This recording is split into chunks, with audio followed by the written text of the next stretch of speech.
बीडमध्ये उपमुख्यमंत्री सुनेत्रा पवार लहान क्रिकेटपटूंसोबत रमल्या। जिल्हा क्रीडा संकुलाच्या पाहणीवेळी छोट्या खेळाडूंसोबत काढला ग्रुप फोटो। खेळाडूंनी चेंडूवर घेतली सुनेत्रा पवारांची सही। खरगेंच्या सभेनंतर शुद्धीकरण केल्याच्या निषेधार्थ गोंदियामध्ये काँग्रेसचा सत्याग्रह। जिल्हाध्यक्ष अमर वराडे यांच्यासह शेकडो कार्यकर्त्यांची घोषणाबाजी। जयस्तंभ चौकामध्ये आंदोलन आणि मोर्चा। काँग्रेसचे राष्ट्रीय अध्यक्ष मल्लिकार्जुन खरगेंच्या सभेनंतर भाजपकडून शुद्धीकरण। भाजपच्या कृत्याचा इंदापूर तालुका काँग्रेस कमिटीनं नोंदवला निषेध। नगरपालिकेसमोर काँग्रेस कार्यकर्त्यांची निदर्शनं।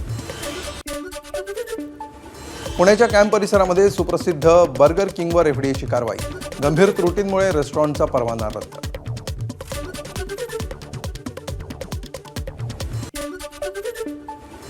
नाशिकच्या सिडको परिसरामध्ये झेप्टोच्या आस्थापनेचा परवाना एफडीएकडून निलंबित। स्वच्छता आणि सुरक्षा नियमांचं उल्लंघन आढळल्यामुळे कारवाई। भंडाऱ्यामध्ये जुन्या वैमनस्यातून दोघांवर तलवारीनं प्राणघातक हल्ला। शुक्रवारी वॉर्डमध्ये भरदिवसा हल्ला। दोघे गंभीर जखमी। जखमींवर मेडिकल कॉलेजमध्ये उपचार सुरू।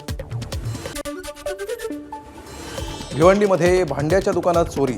बुरखा घालून आलेल्या 2 महिलांनी दुकानातील गर्दीचा फायदा घेत पळवली भांडी। घटनेचं सीसीटीव्ही फुटेज समोर।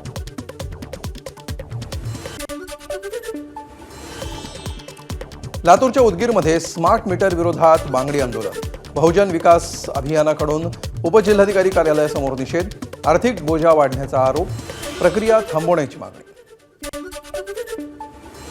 गडचिरोलीच्या कोर्चीच्या रुग्णालयामध्ये 30 वर्षांनंतर पहिल्यांदा सिझेरियन शस्त्रक्रिया यशस्वी। 3 मातांनी दिला निरोगी बाळांना जन्म। दुर्गम भागातील महिलांसाठी मोठा दिलासा। सोलापुरातील पंढरपूरमध्ये पावसाची जोरदार हजेरी। अचानक आलेल्या पावसामुळे विठ्ठल मंदिर परिसरामध्ये भाविकांची तारंबळ। गडचिरोलीमध्ये जिल्हास्तरीय रानभाजी महोत्सव। सहपालकमंत्री आशिष जयस्वालांच्या हस्ते उद्घाटन। पाककला स्पर्धेमध्ये रानभाज्यांपासून बनवलेल्या पदार्थांचं सादरीकरण। स्वातंत्र्य दिनाच्या पूर्वसंध्येला संरक्षण मंत्री राजनाथ सिंग यांचा सैनिकांना संदेश। गेल्या दशकामध्ये संरक्षण निर्यातीमध्ये 50% वाढ। 2029 पर्यंत 50,000 कोटींचं लक्ष्य। सशस्त्र दलांच्या आधुनिकीकरणासाठी 8.75 लाख कोटींच्या प्रकल्पांना मंजुरी। स्वातंत्र्य दिनानिमित्त राष्ट्रपती भवनाला तिरंगी सजावट। महाराष्ट्राच्या नाशिक जिल्ह्यामध्ये सजावटीचा बहुमान। नाशिकमध्ये तयार झालेल्या आकाश कंदिलांनी राष्ट्रपती भवन उजळलं। नागपूर गडचिरोलीतील 6 पोलीस अधिकाऱ्यांसह कर्मचाऱ्यांना राष्ट्रपती पोलीस पदक जाहीर। गुणवत्तापूर्ण कामगिरीसाठी सन्मान। नागपूरमध्ये फडणवीसांच्या मतदारसंघामध्ये शताब्दी चौक ते नरेंद्रनगर चौकापर्यंत तिरंगा रॅलीचं आयोजन। भाजपच्या पदाधिकाऱ्यांसह शेकडो कार्यकर्त्यांचा सहभाग। स्वातंत्र्यदिनी 25,000 डोंबिवलीकर विश्वविक्रमाचे साक्षीदार होणार। 35,000 चौरस फुटांचा तिरंगा घेऊन भव्य रॅली।